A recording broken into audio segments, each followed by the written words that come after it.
kali ini aku kembali bakalan merekomendasikan kalian buku-buku horor.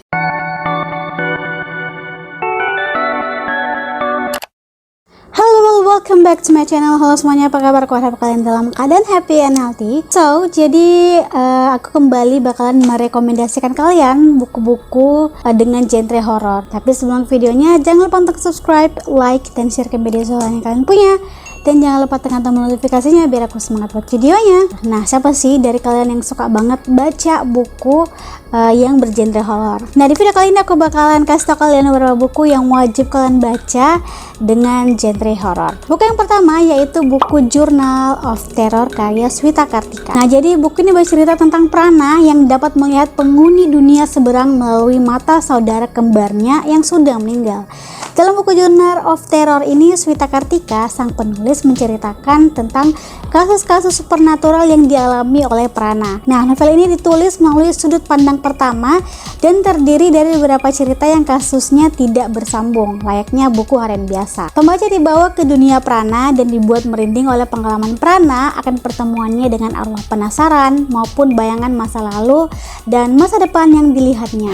Buku yang kedua yaitu judulnya Boneka Sandia karya Evesi. Jadi buku ini berkisah tentang seorang gadis bernama Sandia yang diangkat sebagai anak oleh seseorang yang memintanya untuk dipanggil Mama. Jadi Sandia ini sudah kehilangan ayah sejak kecil dan sudah menjadi pembunuh sejak usia belia. Dia membunuh preman yang membunuh ayahnya sebelum ia dibunuh.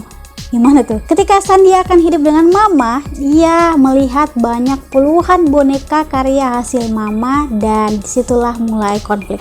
Buku yang ketiga judulnya Ritual karya Jonathan dan Guntur Alam. Kisah ini bermula ketika Naila tidak sadarkan diri dari koma dan satu-satunya yang bisa membuat Naila bangun adalah dengan menggelar ritual yang sangat beresiko. Ritual ini tidak main-main dan tidak boleh sembarangan orang yang melakukannya. Namun pas tengah malam, gerbang roh tiba-tiba terbuka lebar dan mengancam nyawa Naila. Judul yang keempat yaitu Rumah di Perkebunan Karet karya Ed Bryce Story. Kisah horor ini dimulai ketika Harry yang baru saja diterima bekerja di sebuah perkebunan karet milik pemerintah. Selama bekerja di sana, Harry tinggal bersama Wahyu yang juga membantu pekerjaannya di sebuah rumah terbengkalai yang terletak di tengah perkebunan yang lama. Tak lama kemudian, mulai terjadi berbagai peristiwa mengerikan di rumah itu.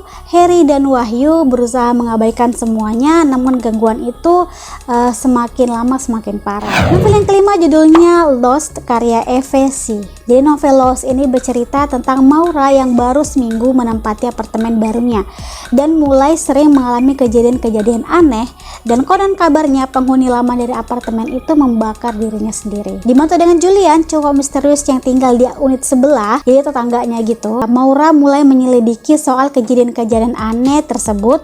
Meskipun menyeramkan, novel ini memiliki cara bercerita yang menghibur sehingga kita nggak terlalu dibawa takut gitu. Novel yang keenam judulnya Tewasnya Gagak Hitam karya Sidik Nugroho. Nah, penulis dengan nama pena Gagak Hitam ditemukan meninggal karena bunuh diri. Kematian yang misterius itu membuat seorang pelukis bernama Elang pergi ke daerah Singkawang untuk menyelusurinya. Nah, serta dibantu oleh polisi lokal bernama Agung. Nah, namun seorang dokter bernama Nina juga ditemukan meninggal di Jakarta. Kedua kasus yang berkaitan ini terjadi di kota yang berbeda, dan kira-kira apa ada sih kaitan dari dua kasus tersebut? Novel yang ketujuh judulnya Gerbang Dialog Sanur karya Risa Saraswati. Nah, sebenarnya Gerbang Dialog Danur ini merupakan edisi repackage dari Danur yang pernah diterbitkan tahun 2011 lalu. Bisa dibilang buku ini non-fiksi yang menceritakan tentang pengalaman si penulis Risa Saraswati yang sejak kecil bisa melihat dan berkomunikasi dengan hantu anak-anak Belanda yang ada di rumahnya. Risa pun bersahabat dengan hantu-hantu tersebut, dan novel ini juga menceritakan tentang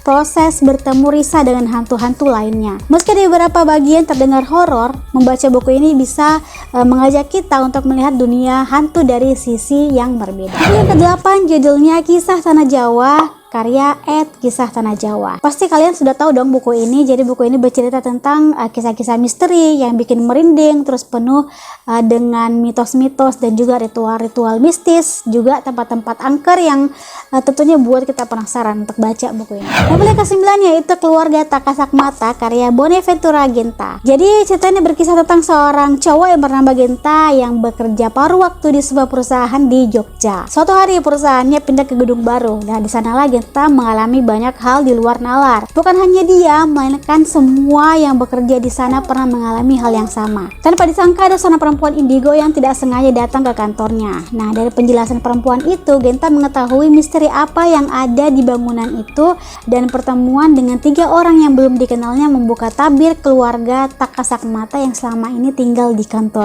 Novel yang ke-10 atau novel yang terakhir yaitu Teror di Hari Tua karya Arumi E. Nah, novel ini berkisah tentang kehidupan Kara yang tidak sama lagi sejak dia menemukan sebuah diari tua yang bersampul ungu di halaman belakang sekolah. Kesialan beruntun menimpanya dan ternyata semua yang dia alami itu persis apa yang ditulis di diari itu. Susah payah Kara berusaha untuk memusnahkan diari tersebut, namun diari itu selalu kembali padanya. Nah, Kara ini semakin terkejut saat mengetahui diari itu tidak hanya satu.